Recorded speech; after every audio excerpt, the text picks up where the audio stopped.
मौलाना साहब का इतना तगड़ा बयान, उसके बाद तहरीक अदम एतमाद का इस बेल का मुंडे चढ़ना कोई कसर आपको दिखाई दे रही है या ये मामला नॉर्मल हो गया? बिल्कुल। देखिए, आपने काफ़ी समय अब तो खुद ही कर दी है, आपके सवाल में ही आपका जवाब मौजूद है। लेकिन मैं थोड़ी सी वजाहत के साथ आपको अर्ज़ कर देता हूँ। सूरत हाल ये है कि चौधरीज़ का हमेशा रोल रहा है पाकिस्तान की पॉलिटिक्स में, ख़ास तौर से पंजाब की पॉलिटिक्स में। ये पहली दफ़ा है जब से ये एलाइज़ बने हैं कि सेंटर में भी इनका रोल है, इसलिए कि जो पहले एलाइज़ बने थे उनमें से एक तो छोड़ गए इनको, जो मैंगल साहब थे, आपको पता मेजर फैक्टर थे वो। MQM आंखें दिखा रही है, क्योंकि कभी यही हाल था, थोड़े थोड़े दिनों के बाद कोई ना कोई स्टेटमेंट आ जाता था कि थोड़ी सी कन्फ्यूजन जो है वो पैदा हो जाती थी। लेकिन जब कभी मुलाकात हुई इमरान खान से उनकी, या कब कभी ऐसा मौका आया तो उन्होंने बयान बड़ा स्ट्रॉन्ग दिया। अभी ये जो मुलाकातें लाहौर में हो रही हैं, ये मैं तो बल्कि अपने प्रोग्राम में कह रहा था कि ये पॉलिटिकल हब बनी हुई है लाहौर। जरदारी साहब भी छोड़ के आगे यहाँ बैठ गए हैं, बिलावल साहब भी काफ़ी देर बैठे रहे हैं, मौलाना फजल रहमान आते जाते रहते हैं बहुत फ्रीक्वेंटली। तो यहाँ जो पॉलिटिकल एक्टिविटी हो रही थी उसमें कुछ तो शुकूक व शुबहात बढ़े और कुछ लोगों ने स्पेकुलेट किया। टॉक शोज़ में जो बातें हो रही थी अदम एतमाद की, जो पहले कभी इतनी स्ट्रॉन्ग नहीं रही, वो एक स्ट्रॉन्ग नैरेटिव बन गया था कि नहीं पता नहीं शायद क्योंकि वो छतरी कहते हैं ना ऊपर से हट गई है या हाथ उन्होंने हटा लिया है, तो ये मूव जो है ज़्यादा सीरियस हो जाएगी। तो उसका पहला जो तोड़ कह लें आप इसको, या ये कहें कि जो मिथ ब्रेक की है, वो जो मुलाकातें थी चौधरी बिरादरान के साथ, चाहे वो जरदारी साहब थे चाहे वो शहबाज साहब कल गए थे, तो उनके बेटे ने आज वो जो मुलाकात हुई वहाँ पर जहाँ खिताब कर रहे थे इमरान खान साहब, वहाँ मोहम्मद सलाई साहब मेड इट ए पॉइंट। वो अचानक नहीं था, वो प्लान था, इंटेंशनली प्लान था कि मैंने बोलना है। और वो जो बोले हैं फिर उसके बाद किसी किस्म का कोई गुमान या किसी किस्म का कोई शायबा वो रहता नहीं है बाकियों का। जी हम ताल्लुक बनाने वाले लोग हैं और निभाते हैं, ये बहुत स्ट्रॉन्ग जुमला है, ये बड़ी है, it is heavily loaded sentence. तो मैं समझता हूँ कि अगर मुकम्मल तौर पर बाइट नहीं निकली वोट ऑफ नो कॉन्फिडेंस की, तो उसको फ़र्क जरूर पड़ा है और काफ़ी सारा फ़र्क पड़ा। अब अपोजिशन के पास ऑप्शंस क्या हैं इस इतने स्ट्रॉन्ग नैरेटिव के बाद जो आज मौलाना साहब ने सेट कर दिया? क्या ऑप्शन होंगे? जी मैं अर्ज़ करूँ आपसे, मेरे ख्याल से उनकी ये एफर्ट्स जो हैं ये वेल डायरेक्टेड थी कि एलाइज को पकड़े, लेकिन थोड़ी सी कुछ ऐसी डेवलपमेंट साइड लाइंस पर हुई हैं जिसको आप इग्नोर नहीं कर सकते। मिसाल के तौर पर जहांगीर तरीन को अभी रिपोर्ट हो रहा था कि मौलाना फजल रहमान से 2 दिन पहले मुलाकात हुई। वो तो आपने बहुत इंपॉर्टेंट हिंट एक दे दिया, लेकिन आप ये देखिए कि जहांगीर तरीन साहब के जितने बयान आप पीछे उठा के देख लें, वो ये तो हो सकता है कि किसी पार्टी में शामिल ना हो रहे हों, किसी का साथ ना दे रहे हों, लेकिन उसमें कहीं इमरान खान के साथ वापस जाने की बात नहीं है। ठीक है, लेकिन एंटी इमरान बयान भी कोई नहीं आया। करेक्ट, लेकिन वो ग्रुप है। देखें, उन्होंने 33 क्लेम किए थे, 23 MPs उन्होंने बिठा दिए थे एक मीटिंग के अंदर। इसी तरीके से 13 और 11 MNAs की लड़ाई वहाँ जारी है। इतने ही तो वोट चाहिए अपोजिशन को तलछट करने के लिए। देखें ना, ये हुकूमत चाहे सेंटर में है चाहे पंजाब में है, तो मांगे कि वोटों पर ना, अपनी मेजॉरिटी पर तो नहीं है। आप कह रहे हैं कि 3 फैक्टर अहम है इस वक्त, सबसे इंपॉर्टेंट काम शुरू है उसके ऊपर। आप देख रहे हैं ना, मौलाना फजल रहमान की मुलाकात आपने बता दी, और हम ये सुन रहे हैं कि जल्द ही शहबाज साहब भी उनसे मिलने वाले हैं, नून लीग की मीटिंग उनसे अरेंज कराई जा रही है। तो ये फिर तो कुछ और करने की जरूरत ही नहीं है। आपको याद है कि लंदन गए तरीन साहब, तो अफवाहें फैल गई पूरे मुल्क में कि ये नवाज शरीफ साहब से मिले हैं, उन्हें खुद आगे तरदीद करनी पड़ी। लेकिन ये जो है ना, वो कहते हैं ना, कुछ तो है जिसकी पर्दादारी है, ये बातें बिला वजह नहीं उठती है। हमने देख लिया ना, अब एक बात नहीं सुनी, कुछ ना कुछ। जी बोलो। तालिब इल्म सवाल, अगर 3 फैक्टर से ही ये काम लेना है, अपोजिशन जमातों ने मिलकर चौधरी नहीं होंगे, तो इसका मतलब है कि वो जो आप बार बार फरमाते हैं कि छतरी एक होती है तो छतरी हट जाती है तो मामला होते हैं, चौधरीयों का हट जाना, गवर्नमेंट से दूर चले जाना ही तो इंडिकेटर है कि छतरी हट गई। तो चौधरी गवर्नमेंट के साथ बैठे रहे तो फिर छतरी तो ना हटी। देखें, ये फिर आप तो पॉलिटिकल नंबर गेम आ गया। इतना खौफनाक सवाल आपने इतनी आसानी से पूछ लिया, मैं कोशिश करता हूँ उसका जवाब देने की। देखें, गुजारिश ये है, चौधरीयों के लिए पंजाब की chief ministership has always been very important, आपको पता है। ठीक है, अगर इस 1.5 साल के सिनारियो में उनको चीफ मिनिस्टरशिप की ऑफर कर देती है पंजाब में, तो वो तो नहीं रहेंगे साथ, इसलिए कि उन्होंने अपना देखना ना, अगला इलेक्शन भी लड़ना है उन्होंने। मेरी बात समझ रहे हैं आप फरमा रहे हैं कि चौधरीयों की फेवर में नहीं है कि वो इस स्टेज पे आके चीफ मिनिस्टर बन जाए पंजाब? नहीं, मैं ये नहीं कह रहा। मैं ये कह रहा हूँ कि ये अपोजिशन के पास एक चॉइस है कि उनको कहें कि जनाब ऑफर कर आप देंगे, चीफ आप मिनिस्टर चीफ मिनिस्टर बन बने जाए। या इंटरिम प्राइम मिनिस्टर बन जाए। वोट ऑफ नो कॉन्फिडेंस कामयाब होता है तो उसके बाद 1.5 साल है ना, आप इंटरिम प्राइम मिनिस्टर बन जाए, इलेक्शन अनाउंस कर दें, हमें आपसे सिर्फ ये तकाजा है। तो ऑप्शंस बहुत हैं, वर्केबल हैं या नहीं, ये डिस्कस हुआ प्लान जी जो आप फरमा रहे हैं? मेरा ख्याल ये है कि किसी न किसी जगह ये डिस्कस हो जरूर रहा है। अब इससे ना आगे पूछिए मुझसे, अब ये चॉइस मौजूद है चौधरी के पास कि अबूरी सेटअप के प्राइम मिनिस्टर चौधरी बन जाए और चीफ मिनिस्टर भी बन जाए, या चीफ मिनिस्टर या प्राइम, दोनों में से कोई एक। Choices there. अब आप ये देखें इन मुलाकातों की अदरवाइज जरूरत क्या है? नहीं तो एक और तालिब इल्म से सवाल फर्ज करें अभी चौधरी, तक कोई सवाल आपने तालिब इल्म वाला नहीं पूछा जी।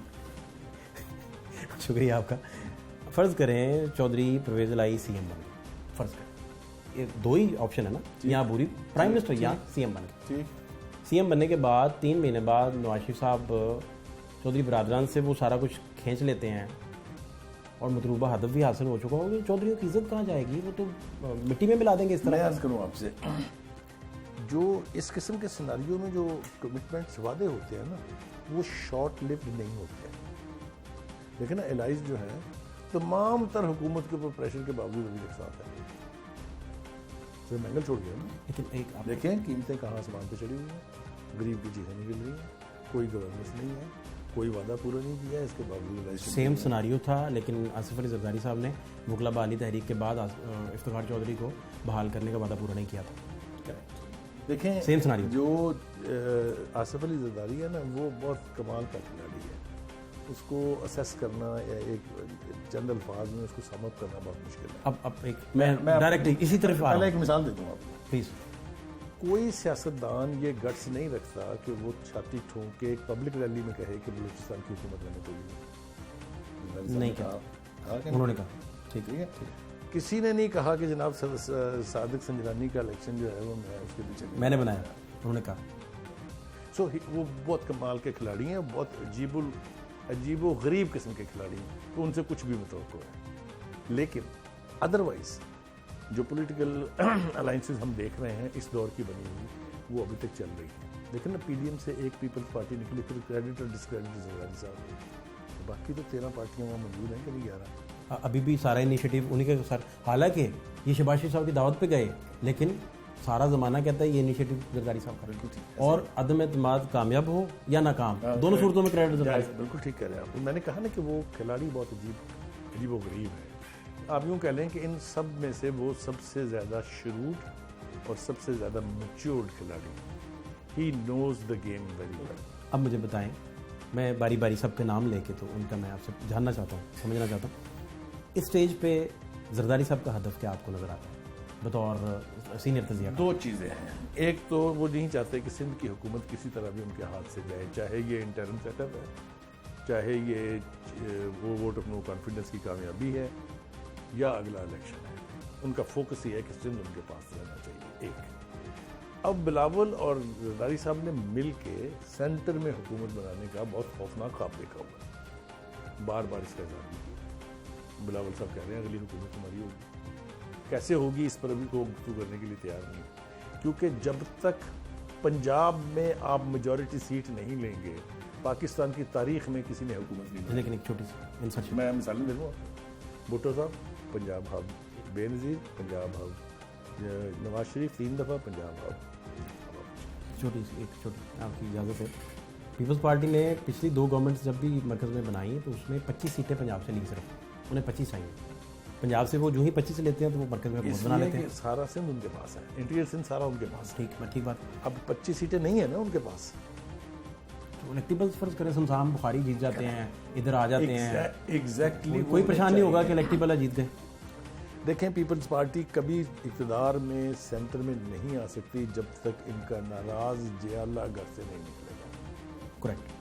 25 सीटें चाहे वो इलेक्टेबल्स हैं चाहे कुछ हैं, जब तक जियाला वोट देने बाहर नहीं आएगा और दूसरी पार्टियों को कन्फ्रंट नहीं करेगा, उस वक्त तक पंजाब में पीपल्स पार्टी की रिसरेक्शन मुमकिन नहीं है। ठीक हो, अब मुझे बताइए कि नून का क्या हदफ है और वो क्या सोचते हैं? जैसे आपने जरदारी साहब का एक्सप्लेन किया। जी मैं अर्ज़ करता हूँ, ये रिपोर्ट्स ना मेरी हैं ना आपकी हैं, ये एजेंसीज की सीरियसली कंडक्टेड सर्वेज की बेस पर रिपोर्ट्स हैं कि अगर आप आज अनाउंस कर दें इलेक्शन पंजाब में तो Noon league will sweep this election. अब ये है कि हाउ टू फाइट इट, पूरा फोकस आप ये देखें, इमरान खान साहब का ये है कि पंजाब में नून लीग की मिथ टूट जाए, लेकिन उसके लिए जो काम उन्हें बुनियादी तौर पर करना चाहिए था वो नहीं किया। देखें, इस पंजाब के सूबे को गवर्न किया हुआ मुस्तफ़ा खान ने, स्ट्रॉन्ग मैन, शहबाज शरीफ हिमसेल्फ, 3 टर्म्स हैं उनकी, एक ग्रेट एडमिनिस्ट्रेटर। आपने वहाँ लगाया बुजदार साहब, जो अभी तक ये साबित नहीं कर सके कि वो वसीम अकरम प्लस हैं। तो आपको भी पता, मुझे पता, इसके ऊपर डिबेट की जरूरत नहीं है। ये सूबा शराफत से चलने वाला सूबा। पावरफुल 3 लोग बुजदार साहब को चेंज नहीं कर सके, तो अदम एतमाद कैसे कामयाब होगी? देखिए, गुजारिश ये है कि मैंने जैसा कहा कि मांगे के चंद वोट हैं, ये नहीं है कि मेजॉरिटी वोट के ऊपर हुकूमत बनी हुई है, तो उसको गिराना बड़ा मुश्किल। नोटिफिकेशन वाले मामले में फवाद चौधरी साहब ने बड़े रेलिवेंट बयान नहीं दिए थे गवर्नमेंट के लिए, तो इस वजह से उन्हें किसी कैटेगरी में नहीं रखा गया, प्राइज़ देते भी उन्हें असनाद हाँ, देते मेरे भी। ख्याल से उनकी ये वजह बनी उनके फेलियर्स में एक ये बड़ी वजह ज़रूर है, लेकिन और भी दीगर वजूहात है। इसलिए कि आपने नोट किया होगा कि sometime he used to play alone, वो ऐसा बयान दे देते थे जिसको उनके अपने फेलो मिनिस्टर्स भी जो हैं उसको डिनाई करते थे या उसकी एक्सप्लेनेशन देते थे। यही हाल शाह महमूद कुरैशी साहब का भी है। वो भी चूँकि प्राइम मिनिस्टर स्टाफ है, वो समझते हैं कि वो प्राइम मिनिस्टर स्टाफ है, उनके भी बयान आपने देखा है, इसकी तफसील में जाने का वक्त नहीं है, कुछ और होगी। मेरा ख्याल से अगर 27 फरवरी का मार्च सक्सेसफुल हो जाता है और 23 मार्च को मौलाना फजल रहमान साहब PDA की रैली भरपूर लेके इस्लामाबाद पहुंच जाते हैं, फिर आगे नहीं तो फिर क्या गवर्नमेंट से इस्तीफा मांगेंगे? वो तो कभी भी नहीं देंगे। वो तो नवाज शरीफ के दौर में भी मैं आप टीवी पे बैठ के फरमाया करते थे कि कोई जत्थाबंदी नहीं चलेगी, इस्तीफा कोई नहीं देगा, ना देना चाहिए। के मांगने से इस्तीफा ना कभी किसी ने दिया ना आता है। लेकिन द पावर दैट बी, वो देख रहे होते हैं, फिर वो कहते हैं कि भाई जी हम बस एनफ इज एनफ। मैं उसकी मिसाल अगर आप कहें तो मैं आपको दे सकता हूँ, पता आपको भी है। मेरा ख्याल ये है कि अगर हुकूमत की और इस्टेब्लिशमेंट के अंदर ये खलीज हायल रही और दोनों पॉलिटिकल पार्टीज ने, पीपल्स पार्टी और PDM ने शो ठीक कर ली है, तो वोट ऑफ नो कॉन्फिडेंस इसलिए कामयाब हो जाएगा कि मुझे अगर मौलाना फजल रहमान साहब कहें या शहबाज शरीफ कहे या नवाज शरीफ वहाँ से बयान दे कि 3 महीने फैसला हो जाएगा, तो मैं उसके ऊपर कुछ ज़्यादा गौर करने के लिए तैयार नहीं हूँ। लेकिन अगर प्राइम मिनिस्टर खुद कहे कि अगले 3 महीने बड़े खौफनाक हैं, तो मुझे उसके ऊपर थोड़ा बताइए। अच्छा, ये बहुत बड़ा इंडिकेटर आपने बताया, खुद का उन्होंने खुद, किसी ने मजबूर करके नहीं बयान दिया, अपना वॉलंटियर बढ़ाया। मुमकिन है उन्होंने इकोनॉमी के हालात को 3 रुपये बिजली का यूनिट अब बढ़ना है, वो बड़ा खौफनाक हो जाएगा। देखें, ऊपर से गर्मी आने वाली है, क्या होने वाला है आप अंदाजा करें। जो टिकट चल रहे हैं कि 13 रुपये पेट्रोल बढ़ने वाला है, 18 रुपये डीजल बढ़ने वाला है, बिजली ऑलरेडी बढ़ गई है, खड़े कहाँ हैं? आखिरी बात सर, आखिरी बात ये कि अगर तरीक़े अदम एतमाद का ये बेल मुंडे चढ़ती है तो प्राइम मिनिस्टर फिर किसको आप देखते हैं? देखिए, पहली बात तो ये है कि पाकिस्तान में तारीख नहीं है कोई कि वोट ऑफ नो कॉन्फिडेंस से जो हुकूमत गई। बेनज़ीर के खिलाफ आया था, आपको याद है, और नाकाम हो गया था, हालांकि बड़ी थिन मेजॉरिटी से। ये एक अलहदा फसाद है कि अगर इमरान खान साहब घर जाते हैं तो फिर कौन लीड करेगा। जो दोनों मेन पॉलिटिकल पार्टीज हैं उनमें से कोई भी तैयार नहीं है इसके लिए। मैं आपको इंपॉर्टेंट बात बता रहा हूँ, आप समझ लें इसको। जिन्होंने मुज़ाकरात किए हैं लंदन में नवाज शरीफ के साथ, उन्होंने भी जो राब्ते में हैं जरदारी साहब के, उनको ये बता दिया गया है कि जो मसाइल हैं ये शॉर्ट टर्म सलूशन नहीं है इनका कोई। हम ये जिम्मेदारी लेंगे जब आप हमें 5 साल का फ्रेश मैंडेट। इसी पे तो बात है, आगे नहीं यहाँ आके रुकी हुई है। उन्होंने दोनों पार्टियों ने कहा है कि ABCD पिक अप एनीबडी, बस उसका मैंडेट ये हो कि वो 3 महीने के अंदर ताज़ा इलेक्शन अनाउंस कर दे। हमें नहीं इतराज़ जिसको मर्जी पकड़ने, इसमें नाम आए, किसी ने कहा खुर्शीद शाह है, आपने सुने होंगे सारे ये। तो ये कोई भी हो सकता है, लेकिन इस 1.5 साल का टेन्योर पूरा करने के लिए कोई तैयार नहीं। बहुत शुक्रिया।